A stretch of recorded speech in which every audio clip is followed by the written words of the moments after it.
I'm Edward P. Krenzelak. I'm director of the Pittsburgh Poison Center, located in Pittsburgh, a division of the University of Pittsburgh Medical Center. And I'm a professor of pharmacy and pediatrics at the University of Pittsburgh, and also the Gordon J. Vanscoy Endowed Chair in Pharmacy. So I have a lot of different titles at the University of Pittsburgh. What we're discussing when we think about oleander, and we need to put that in sort of a generic term, oleander. And oleander, there's Nerium oleander, which is grown in the United States, which is a ornamental plant. You'll find it especially in the southern states, along boulevards. If you're driving to Disneyland, it's often mistaken for Favicia peruviana, which is yellow oleander. And it's responsible for a large number of fatalities, but that's often confused then. It's oleander. So we hear Nerium oleander, what do you think? Bad, poisonous, very toxic, when in fact it really isn't. One of the very common myths that we hear is about one leaf will kill a child. And I can't think of a single plant, any plant, whether it's Jimson weed or whether it's Nerium or whether it's any other plant that's deemed to be toxic, where one leaf, the ingestion of one leaf will be fatal. There are the myths about Boy Scouts that went out and had a fire to roast weenies, and they took oleander switches, stripped all the leaves off, took their knife and cut a little point on it so they could shove the wiener on, and then roasted the wiener over the fire and died as a consequence of being exposed to Nerium oleander. Strictly a myth. If I have one word of advice to people is don't believe everything you read on the internet, especially as it relates to plants, especially as it relates to Nerium oleander, because much of the information is inaccurate and potentially dangerous. Well, I have a database, and this database represents data from the American Association of Poison Control Centers and involves 668,111 cases, if you can imagine that. It's a very large database. And these are all ingestions of plants. Let me put this into perspective for you. In about 2.3 million plant exposures over roughly the last 25 years, there have only been 43 deaths due to plant ingestions in the United States. None of them have involved Nerium oleander, not one.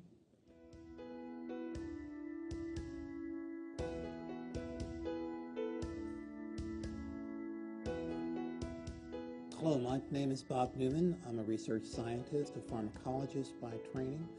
I received my education in New England at various schools, including Vermont Medical Center, and did a year of research at Stanford University in California, followed by 24 years at the University of Texas MD Anderson Cancer Center.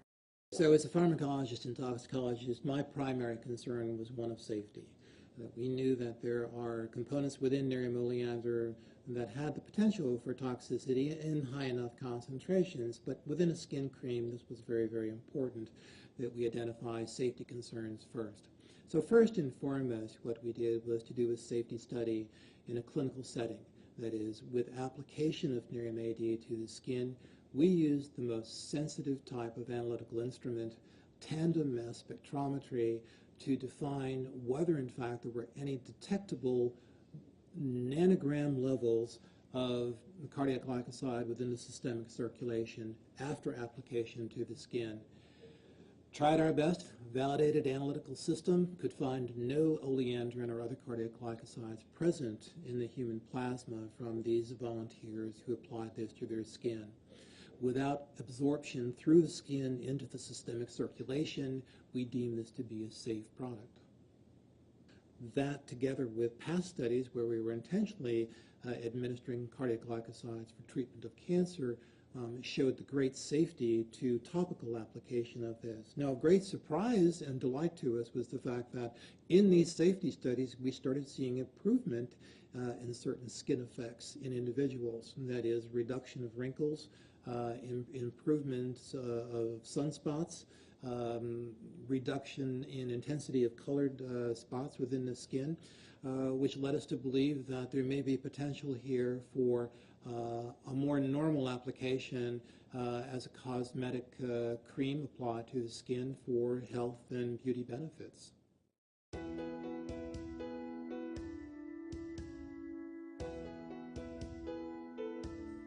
My name is Milton Tenenbaum. I am a pediatric toxicologist. My appointment is at the University of Manitoba Faculty of Medicine, where I'm a professor of pediatrics and a professor of pharmacology. The concern about Nerium AD is its key active ingredient, which comes from the oleander plant. The oleander plant has what we call a glycoside in it, a chemical that can directly affect the heart and cause the heart to beat out of rhythm. However, there isn't enough oleandrin in an entire bottle of Nerium AD to have any effect at all on the heart. So there should not be any concern whatsoever about using this product. The fundamental principle of toxicology is anything is poisonous. It just depends on the dose. So if one ate too much sugar, too much salt, one could have poisoning from that and indeed die. Toxicity in adults has been looked at, and giving a dose of 10.2 milligrams to an adult was found to have no toxic effect. And again, we can do similar extrapolations to a 10-kilogram child, a 1-year-old, and that dose, to achieve that dose, the child would have to ingest approximately 400 bottles of Nerium AD to again achieve a non-toxic dose of oleandrin in the body.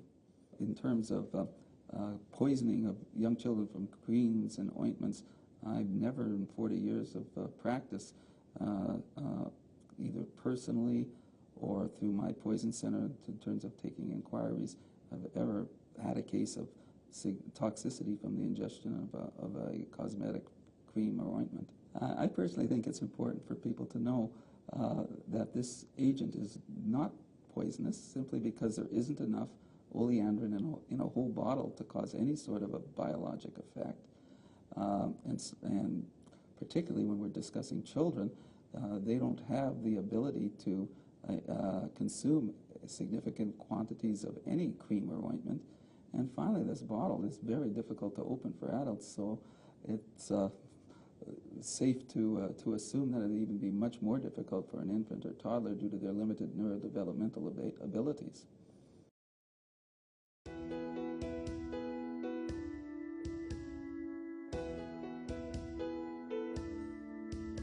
My name is Wallace Winters.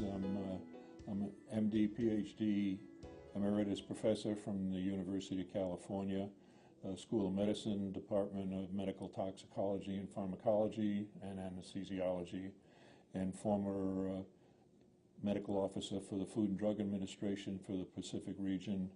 As a toxicologist, I had concerns about the potential toxicity of this oleander in the product. There are other interesting comparisons of safe products that contain potential toxic ingredients. Potatoes, tomatoes contain chemicals that could produce toxicity. All chemicals and drugs are poisons, and it's the dose that matters. I was especially awakened to this fact by reviewing the literature on Botox, which is probably one of the most toxic chemicals we have, and yet it has been possible to adjust the dose to a level that is relatively safe to use in thousands of patients. The Nerium product, as a result of the studies that we designed and did, indicated that there was no evidence of toxicity and no evidence that the oleandrin was absorbed through the skin. So therefore, my conclusion is that the Nerium product is perfectly safe to use.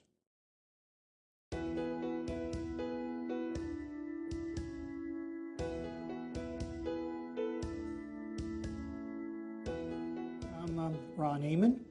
I am clinical director for ST&T Research, and I'm involved in managing the clinical trials that come to our company.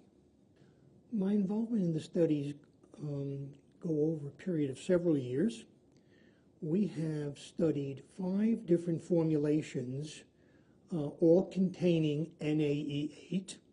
This was one of the most efficacious products I've ever been associated with. We did 5 studies, 155 subjects, and on average, we saw statistically significant changes in the appearance of deep lines, the appearance of fine lines, and the appearance of emerging lines. That is to say, they were all reduced after 14 days of treatment and then 28 days of treatment. Additionally, with regard to discoloration of the face, these same subjects showed statistically significant decreases in the appearance of discoloration and pigment spots. In addition to efficacy, I want to mention the safety of the product, which of course is equally important. We discovered that during the course of the studies, one very, very important thing, and that was that the glycosides in the NAE8, that is the active ingredients, did not pass through the skin barrier. It could not be found in the blood, suggesting that this was a very safe product. We went further based on the safety data, which included heart rate, pulse, temperature, physical exams, and so forth. We took all that data and prepared what's known as a generally regarded as safe dossier. This dossier was given to independent researchers who are expert in the field, and we asked them to give us an opinion on the safe level of use of this product. And they concluded that this was a very safe product to use, and that even if someone used more than a half a tube a day, which is like 2 weeks worth of stuff, and used that for the rest of their lives, they would still be within generally regarded as safe levels.